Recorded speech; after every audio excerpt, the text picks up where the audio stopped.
네, 독거투자일지입니다. 여기는 두물머리, 아니 산정호수, 아니 여기는 과테말라에 있는 플로렌스라고 하는 섬입니다. 보이는 것은 육지고요. 바로 뒤쪽이 이제 플로렌스 섬인데 다리로 연결돼 있고요. 저 뒤쪽으로.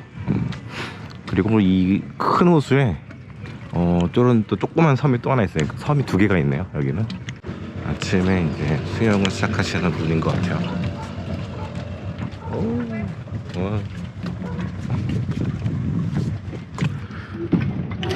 우와, 상남자들이 많아요.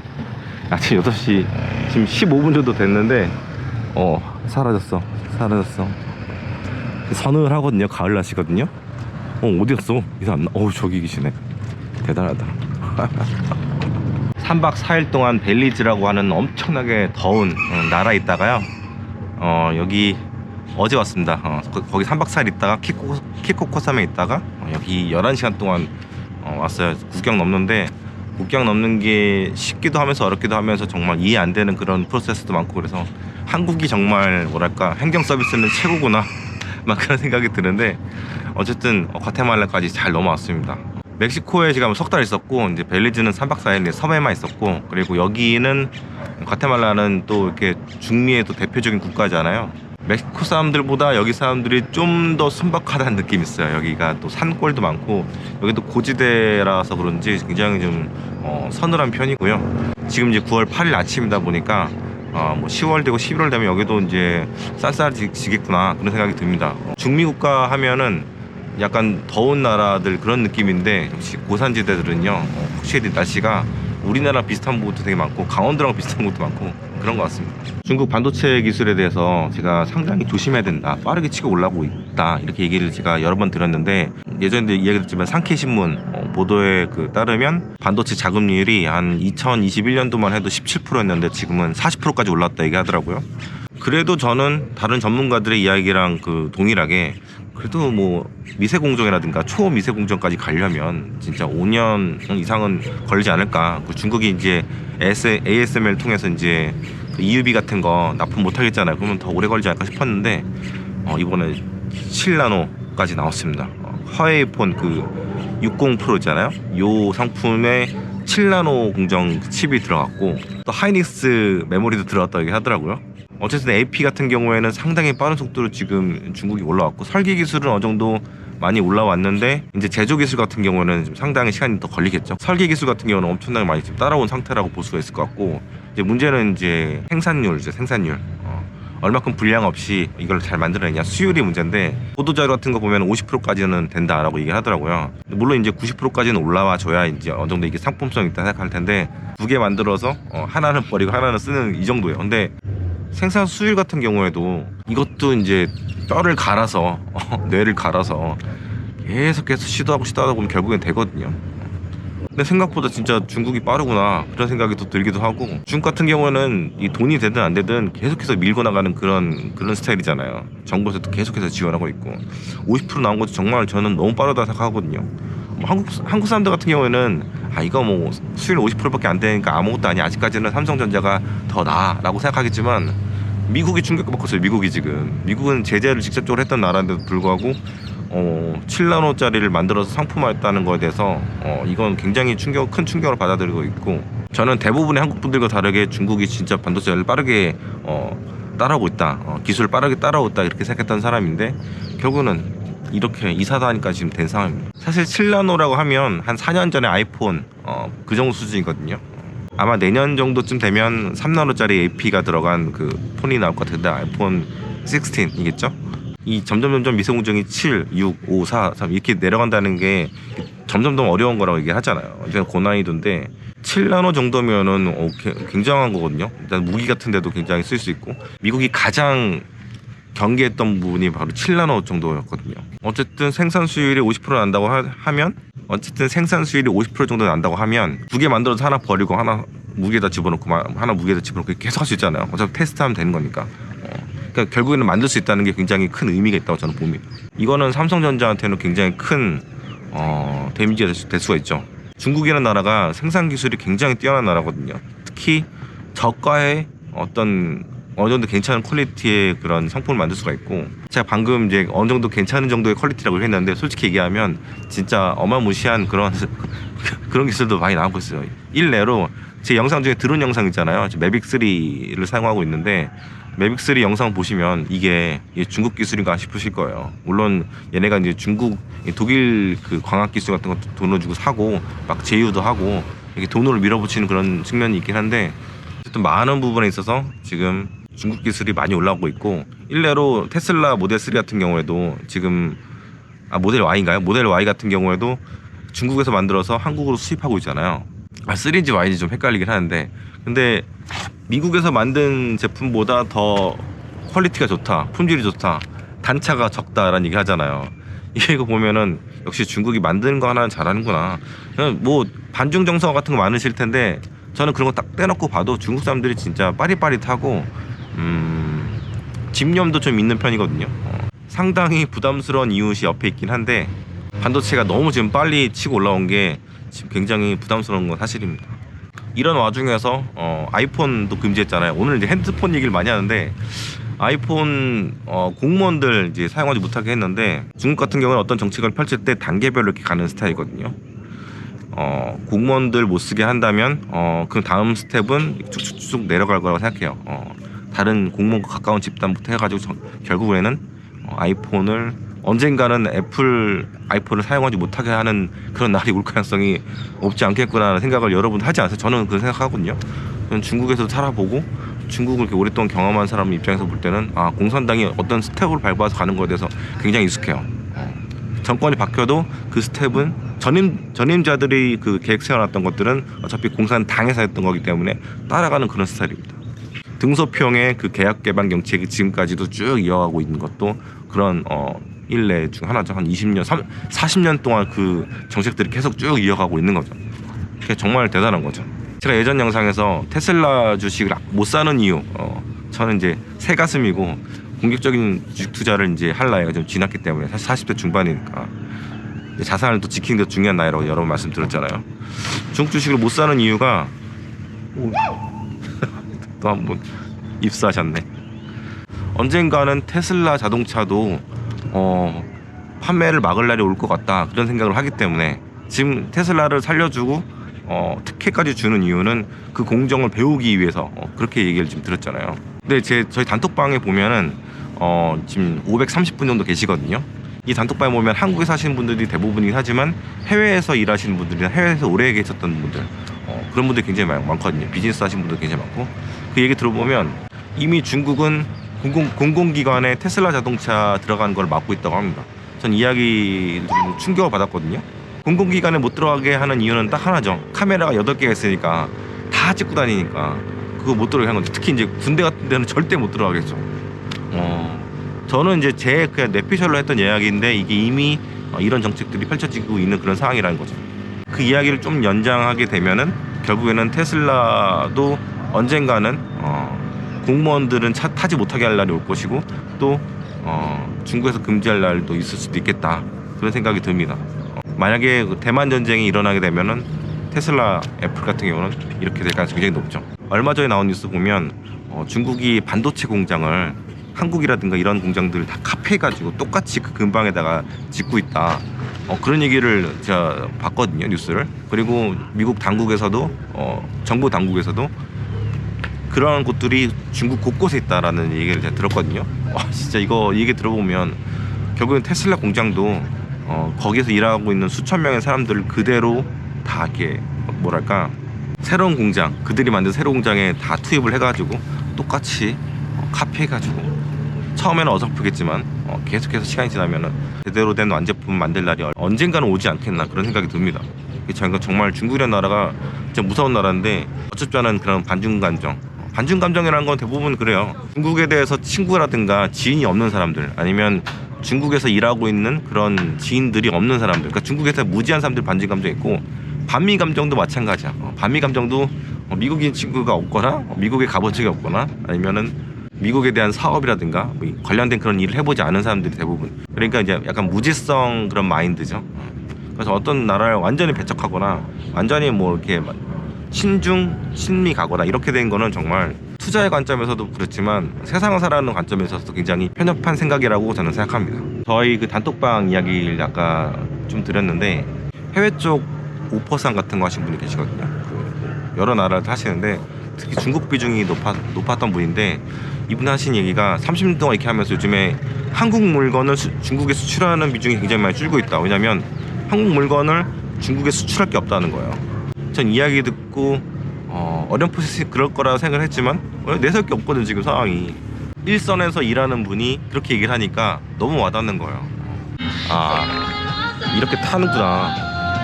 아줌마가 타나봐. 버스, 저분이 저 오토바이를 타고 오셨는데요, 오토바이 타고 이렇게 배를 타고 어디론가 이제 출근하신 것 같아요.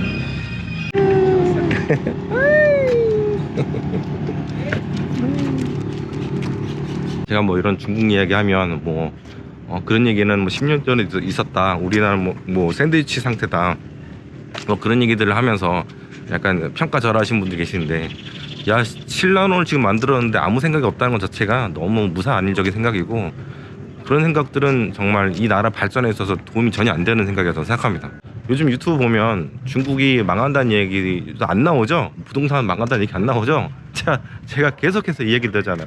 성다 이런 거 지금 2년 3년 동안 계속해서 점점 시간을 끌면서 하나하나 이제 문제를 해결하는 그런 상황이라고 말씀을 드렸는데, 미국이었으면요, 만약에 이런 상황이면은 은행들 몇 개 무너지고 주식시장 폭락하고 채권시장 폭락했을 텐데, 중국은 계획경제예요. 기본적으로 계획경제예요. 거기다가 시장경제는 없긴 했지만 이 시장경제가 옆으로 가게 되면 강력하게 계획경제를 밀어붙여가지고 이거를 바로 잡거나 풀어가는 그런 스타일이거든요.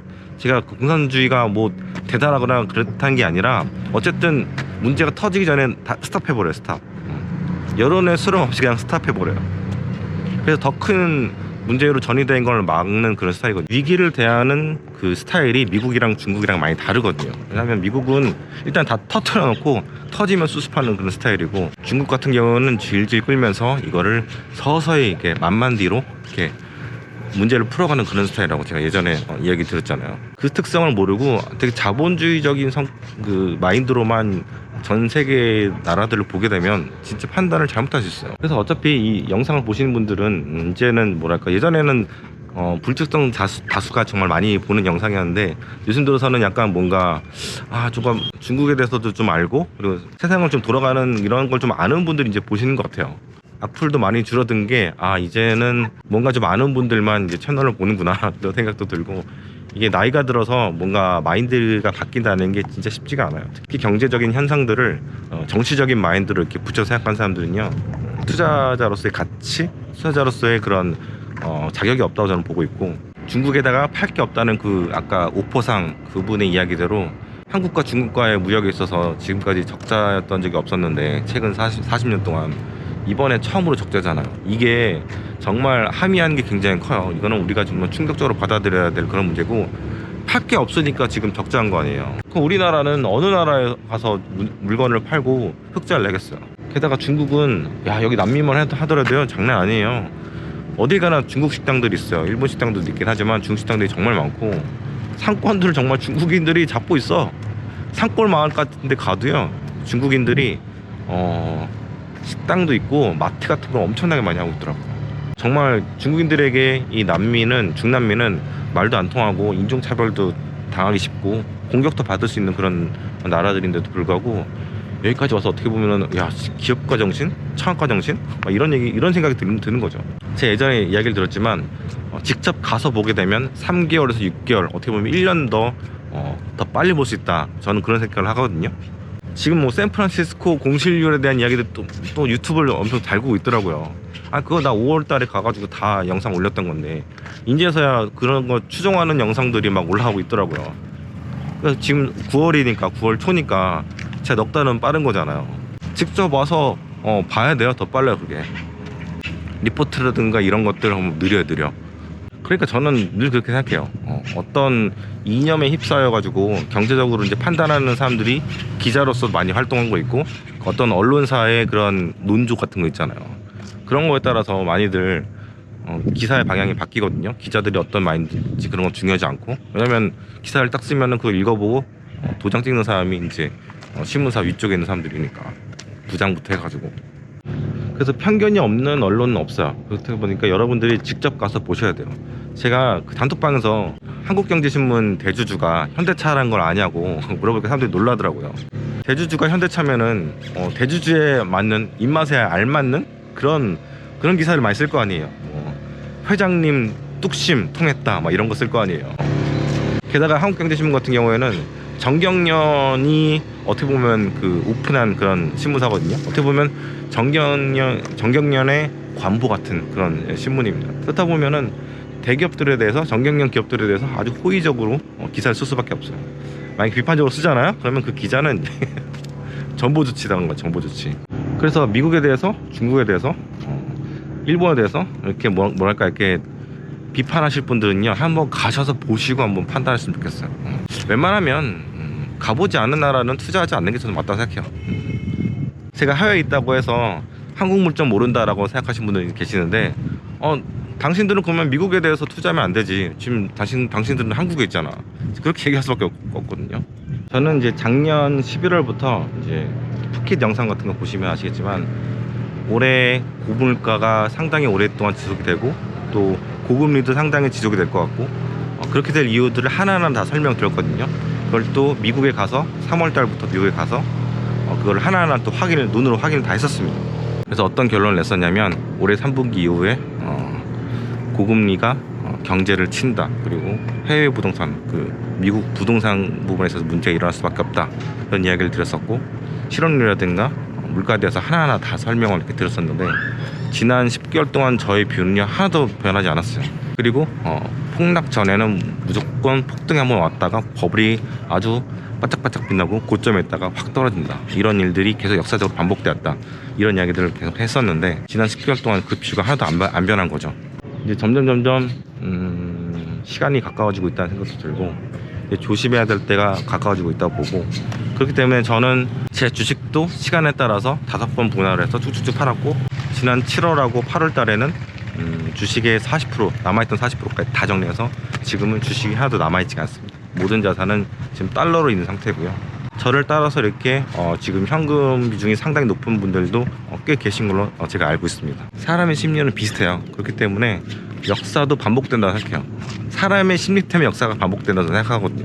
결국은 역사라는 게 사람이 만들어내는 거고, 사람의 이성적인 판단보다는 어떻게 보면 심리에 따라서 많은 것들이 촉발되고 이뤄지고 바뀐다고 생각하거든요. 어떤 상품을 구매를 할 때 의식이 작용하는 정도는 5%밖에 안 된대요. 대신 95%가 무의식에서 일어난다고 생각합니다. 무의식이라는 것도 결국엔 저는 감정에 가깝다고 보거든요. 어떤 면에서 여러분들이 주식을 매수하시잖아요. 그런 것도 무의식에 많이 작용하는 게 아닌가, 심리가 많이 작용하는 게 아닌가. 이성으로 분석해서 감정으로 매도도 마찬가지죠. 못 견뎌서 매도한 경우 많잖아요. 제가 예전에 이야기 들었지만 매수할 때 매도할 때 10가지 종류의 그 이유를 한번 써봐라. 그렇게 이성적으로 판단하는 게 아니고 대부분 감정으로 이제 주식을 하기 때문에 주식시장도 자꾸 반복이 되는 거고, 이번에도 역시 큰 버블 당하면은 결국에는 커다란 폭락이 올 수밖에 없다고 저는 생각합니다. 연준 의장이 그런 얘기 하잖아요. 자신은 데이터 디펜던트한 결정을 하겠다. 데이터가 나오는 거에 따라서 우리는 결정을 하겠다. 근데 투자자들은요, 그렇게 하면 안 된다고 생각해요. 왜냐면 너무 데이터에만 의존하게 되면 데이터에 매몰되는 경우가 상당히 많거든요. 데이터도 중요하지만 데이터 그 이상의 무언가를 저는 봐야 된다고 생각하거든요.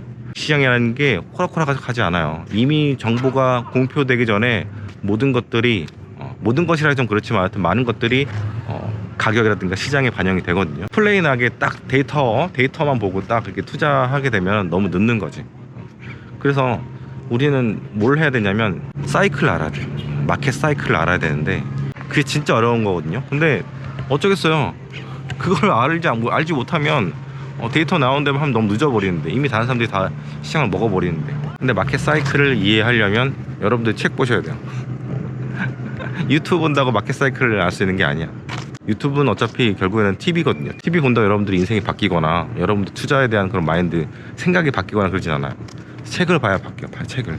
그나마 책이라도 봐야지 여러분들이 조금씩 바뀔 수가 있는데, 유튜브로는 여러분들의 주식 실력이 절대 늘지 않습니다. 그래서 제가 단톡방을 만들어서 많은 그냥 시장의 노이즈죠. 유튜브는 그런 것들을 보지 말고 여러분들 직접 공부하시라고, 여러분들 직접 깨우치시라는 거죠. 여러분들이 여러분 아이들한테 TV 보라고 하지 않잖아요. TV 웬만하면 그만 보고 책 보라고, 공부하라고 얘기하시잖아요. 그렇게 얘기를 하신 여러분들이 오히려 공부를 안 하고 유튜브 TV 보고 있는 거죠. 그럼 바뀔 리가 없죠. 계속 계좌는 그대로 정치가 될 수밖에 없는 거죠. 데이터 그 이상의 무언가가 필요한 거예요. 내러티브 앤 넘버스라는 책 있잖아요. 다모드라는 교수. 그 사람은 30년 넘게 NYU에서 퀀트를 강의하던 사람이었거든요. 그런데 자신이 그렇게 강의하면서도 뭔가 많은 것들이 부족하다라고 생각했던 거예요.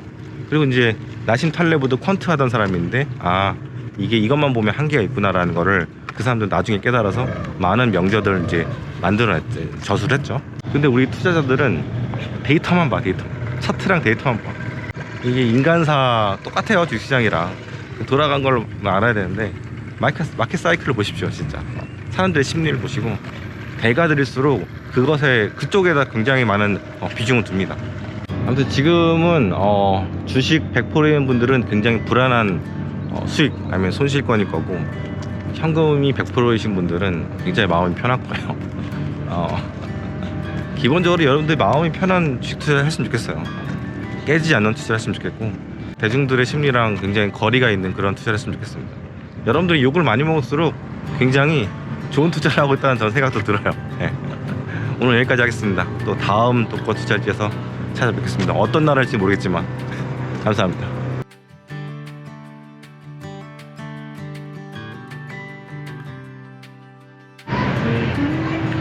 귀여워.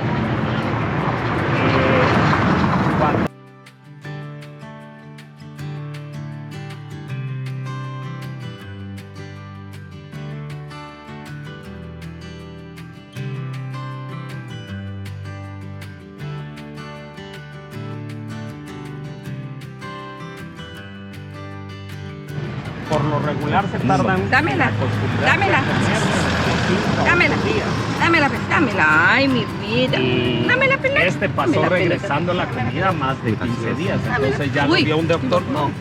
Ay, mi son. Sí, pero. 물릴 뻔했어. 여기는 카사블랑카라고 하는 레스토랑이고요. 카사블랑카는 이제 하얀 집이라는 뜻이고요. 다 하얘요. 그리고 여기는 제가 시킨 열대 음료 그리고 하고 스무디하고 커피랑 오트밀은 무료입니다. 아주 좋습니다. 아침으로 아주